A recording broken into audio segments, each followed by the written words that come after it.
Parmi les maladies qui touchent la vigne, il existe de nombreux parasites. Les plus courants sont le mildiou et l'oïdium et la pourriture grise qui attaque les grappes.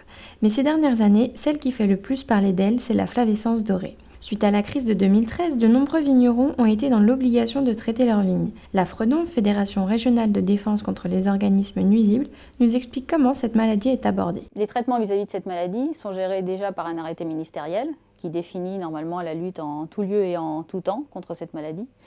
Et puis après, il y a des arrêtés préfectoraux qui reprennent au niveau de chaque région des périmètres de lutte sur lesquels on va devoir lutter contre son insecte vecteur.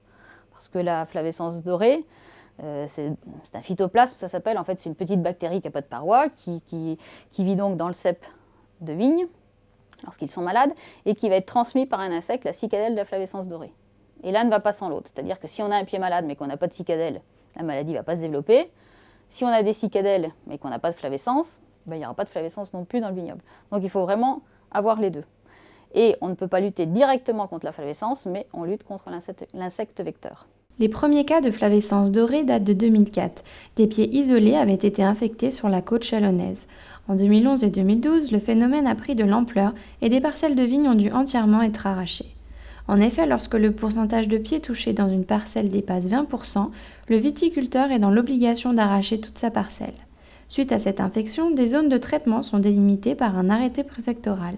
Tous les vignerons sont alors obligés de traiter leurs vignes, qu'ils soient en culture traditionnelle ou biologique. Seul le produit utilisé change. Vis-à-vis de la flavescence dorée, il y a 4 piliers au niveau de la lutte. Il y a la lutte insecticide vis-à-vis du vecteur, mais il y a aussi le fait qu'il faut planter des plants traités eau chaude, parce que le fait de les traiter à l'eau chaude avant de les planter va supprimer le phytoplasme, cette maladie, si jamais elle se trouve dans le plant. Il faut absolument arracher tous les pieds qui vont pouvoir être contaminés. Et puis, il y a les prospections. Et toutes les vignes, en fait, doivent être vues. On repère des pieds malades. Et après, ces pieds malades, ils vont être prélevés, analysés par un laboratoire. Actuellement, sur les zones où il y a des traitements obligatoires, on est ce qu'on appelle en conditionnalité de traitement. C'est-à-dire qu'il y a des zones à 3-1 et à 2-1. Donc 3-1, ça signifie qu'on fait obligatoirement 2 traitements et que le troisième va être conditionné à la réalisation de comptage ou de piégeage.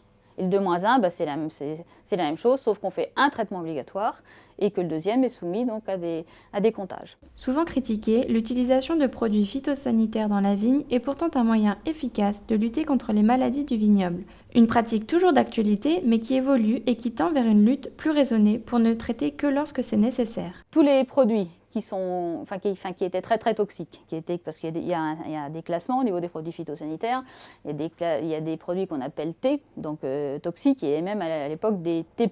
Donc globalement, au jour d'aujourd'hui, tous les produits T, il y en a plus, il en reste encore quelques-uns, mais c'est vraiment exceptionnel, et tous les produits qui ne répondaient pas aux normes de toxicologie, globalement, ils sont sortis du marché. Donc il y a eu un tri déjà énorme au niveau des produits, donc ça change quand même. Il y a eu aussi quand même une prise de conscience et puis aussi une formation, parce qu'il faut savoir que maintenant tous les gens qui manipulent des produits phyto, donc que ce soit le chef d'exploitation mais aussi dans les collectivités locales, tous les gens qui vont appliquer des produits phyto doivent avoir suivi une formation. Après, au niveau des quantités de produits phyto utilisés, ça c'est quand même très très difficile à dire, parce que déjà d'une année sur l'autre, c'est quand même globalement le climat qui va tout faire. Donc on a eu 2 grandes années, 2012 et 2013, où il a beaucoup plu. Donc c'est des années qui sont très favorables au mildiou par exemple. Et là forcément le nombre de traitements a été bien supérieur à une année où il n'y aurait pas de mildiou. Au niveau de la flavescence dorée par exemple, mis à part cette situation de crise en 2013 où sur la Saône-et-Loire il y a eu 3 traitements, depuis on diminue d'année en année les surfaces traitées et là il y a des économies vraiment très très importantes. D'autant plus qu'on descend vraiment à l'échelle infracommunale quasiment. Donc là, les zones qui vont être en traitement obligatoire deviennent de plus en plus petites.